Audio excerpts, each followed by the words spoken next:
Hasil kegiatan Dedeh Kalembur Kelurahan Tegalega, Kecamatan Bogor Tengah, Kota Bogor berhasil mengangkut puluhan karung sampah yang berada di Kali Cuparigi. Pihak kelurahan juga memberikan edukasi kepada masyarakat untuk menjaga lingkungan dan bekerja sama dengan stakeholder, salah satunya itu penggiat lingkungan.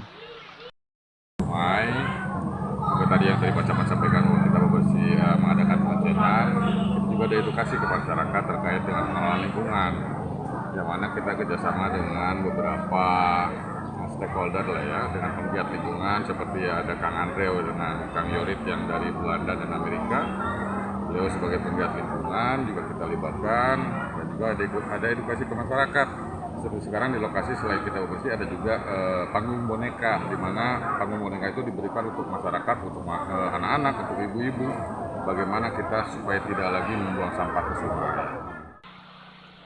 Dengan adanya kepedulian dari masyarakat, program Dedeh Kalembur untuk kedepannya lokasi tersebut akan terus dilakukan perawatan agar tetap terlihat bersih dan nyaman.